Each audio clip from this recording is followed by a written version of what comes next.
میرے آقا کریم علیہ الصلوۃ والسلام تو کسی سے وعدہ کر دیتے ہیں کہ میں تیرے آنے تک کھڑا ہوں، اور وہ جا کے بھول جاتا ہے، اور حضور 3 دن تک کھڑے ہیں، قضائے حاجت کے لیے جاتے ہیں، پھر آ کے کھڑے ہو جاتے ہیں کہ میں نے وعدہ کیا تھا تیرے آنے تک کھڑا ہوں، وہ بھی نہیں آیا، 3 دن راتیں گزر جاتی ہیں۔ پھر وہ ایک دن اچانک گزرا تو دیکھا حضور کھڑے ہیں، تو یاد آ گیا، ہو یہ تو میرے سے وعدہ تھا، بڑا شرمندہ ہوا، شرمسار ہوا۔ اللہ اکبر، قریب آیا تو ڈر رہا تھا کہ مجھے کیا کہا جائے گا، لیکن صرف اتنا کہا، تو نے مجھے مشقت میں ڈال دیا۔ قصور اس کا تھا، بھول وہ گیا، لیکن میرے حضور 3 دن تک کھڑے رہے ہیں، اور میں لوگوں کو خود ٹائم دیا کہ مجھے ملنے آنا، اس وقت گھر پہ ہوں گا، اور وہ دروازے پہ آ کے بیل دیتا ہے، اور میں بچے کو کہتا ہوں جاؤ کہہ دو ابو گھر پہ نہیں ہے۔ میں کیسا عاشق رسول ہوں، کیسے میں حضور کے عشق کا دعویٰ کرتا ہوں۔ اگر میرے سینے پہ حضور کے نام کا بیج لگا اور میں دکان پہ بیٹھا ہوں تو گاہک کو تسلی ہونی چاہیے، اس کے سینے پہ حضور کے نام کا بیج لگا، یہ کم تول ہی نہیں سکتا، یہ عاشق رسول ہے۔ یہ سارا دن جو ہے وہ یوں بیٹھ کے چلا جائے گا، 2 نمبر مال نہیں بیچ سکتا، اس لیے کہ یہ عاشق رسول ہے۔ کوئی رشتہ کرنے آئے تمہارے گھر کے چھت پر میرے حضور کے نام کا جھنڈا لگا ہے، اسے کسی سے نہ پوچھنا پڑے کہ یہ کیسا شخص ہے، اسے پتا چل جائے یہ عاشق رسول ہے۔ میرے استاد فرمایا کرتے تھے، صاحب کسی کو پوچھنا بھی نہ پڑے، تجھے بتانا بھی نہ پڑے، تمہارا طرز زندگی ایسا ہونا چاہیے، تم دور سے آ رہے ہو لوگ پہچان کے کہو وہ دیکھو آقا کا غلام آ رہا ہے۔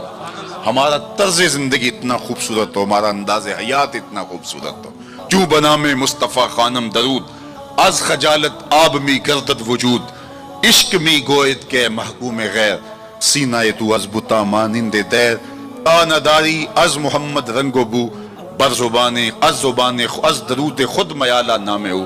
کہا کہ جب تو حضور پہ درود پڑھتا ہے تو ذرا اپنے اندر بھی اتر کے دیکھ کس کا نام لے رہا ہے اور تیرے اپنا طرز حیات کیا ہے۔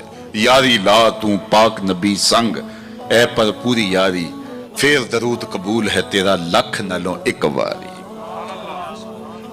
اور آپ کو ایک اور بات بتاؤں، جتنی بھی محبتیں ہیں وہ انسانوں کو توڑتی ہیں، حضور کی محبت آپس میں جوڑتی ہے۔ یہ باہمی محبت کا سبب اور ذریعہ ہے۔ اقتدار کی ایک کرسی ہے، 2 چاہنے والے، الیکشن ہو گیا، چونکہ محبوب مطلوب ایک ہے، چاہنے والے کئی، ایک کے 2 چاہنے والے رقیب کہلاتے ہیں نا۔ یہ تو میرا محبوب تھا، تم نے کیوں دیکھا، لڑائی تک نوبت جا پہنچی، قتل و غارت تک معاملہ جا پہنچا۔ ایک کے 2 چاہنے والے رقیب کہلاتے ہیں، اور یہاں ایک کے اربوں چاہنے والے آپس میں حبیب کہلاتے ہیں۔ چوں گلے صد برگ مارا بو یکیست، اقبال بولا، چوں گلے صد برگ مارا بو یکیست، او کے جانے ای نظاموں او یکیست، مستے چشم ساقیے بدہاستیم، در جہاں مثل مو می ناستیم، ہزاروں قومیں وجود میں آئیں، دہر میں خشک و تر کے رشتے سے، ہم نے بنیاد دوستی رکھی یاد خیر البشر کے رشتے سے۔ تو اس لیے آئیے ہم حضور کے نام پہ جڑے۔ یہ امت 73-72 فرقوں میں کیوں بٹ گئی؟ یہ میرے رسول کا دیا ہوا دین تو نہیں تھا۔ ہم ایک دوسرے کے گریبان نوچنے لگے، پھر ہر فرقے کے اندر لابیاں، اور پھر ہر لابی کے اندر کئی جماعتیں اور گروہ بندیاں۔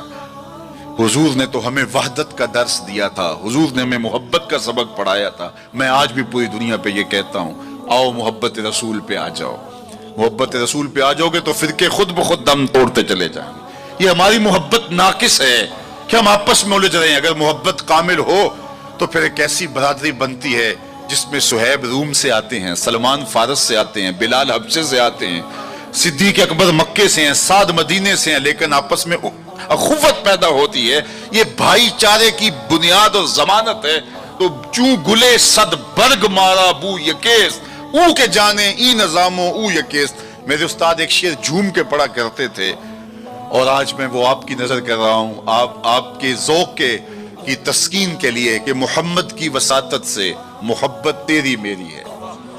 میں آپ کے شہر میں پہلی مرتبہ آیا ہوں، دارالسلام کا نام سنا تھا، یہاں ایک سنی کانفرنس کسی زمانے میں ہوئی تھی، سروں کا ہجوم تھا، محبتوں کی کیفیات تھی، مجھے شوق تھا کہ میں بھی اس بستی کے مکینوں کو دیکھ آؤں، لیکن آپ کی آنکھوں میں چمکتا ہوا پیار، پیشانیوں پہ لکھی ہوئی محبت۔ میرا تو آپ کا پہلا تعارف ہے، میری آپ کی برادری الگ ہے، میرا آپ کا کوئی کاروباری سانج نہیں ہے، لیکن آپ کے دل میں میرے لیے محبت اور میرے دل میں آپ کے لیے دعائیں، یہ رشتہ قائم کیسے ہوا؟ تو میرے استاد جھوم کے پڑھا کرتے تھے، محمد کی وساطت سے محبت تیری میری ہے، محبت اصل ہے ان کی، نہ تیری ہے نہ میری۔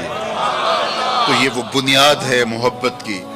اور ایک بات اور کروں کہ جتنی بھی محبتیں ہیں، وہ غالب نے کہا تھا نا، عشق نے غالب نکما کر دیا، ورنہ ہم بھی آدمی تھے کام کے۔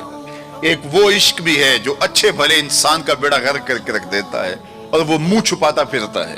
وہ عشق نکما کر دیتا ہے، صلاحیتوں کو جو ہے وہ زائل کر دیتا ہے۔ ایک وہ عشق ہے، اور یہ وہ عشق ہے جو بلال کو پستیوں سے اٹھا کے کعبے کی چھت پہ کھڑا کر دیتا ہے۔ یہ بندہ نواز عشق ہے۔ اور یہ بھی سنیے کہ جتنے بھی عشق ہیں ان کا انجام رسوائی ہوتا ہے۔ میں سویر سے لے کر شام تک سڑکوں پہ سفر پہ ہوں۔ کل شیخو پورے تھا، پھر آج دھوبی گھاٹ، تو اب آپ کے پاس کل اگلی منزل وہ کبھی کیا کسی نے کہا، کبھی عرش پر کبھی فرش پر، کبھی ان کے در کبھی در بدر، غم عاشق کی تیرا شکریہ میں کہاں کہاں سے گزر گیا۔ میں ایک دن سیالکوٹ سے واپس آ رہا تھا تو راستے میں ایک جھونپڑا بنایا تھا کسی ملنگ نے، تو اس کے اوپر لکھا تھا سڑکوں والی سرکار۔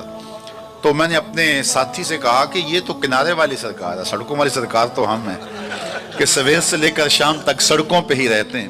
تو جو بندہ سڑکوں پہ رہے تو اس کے تجربات بھی فزوں تر ہوتے ہیں۔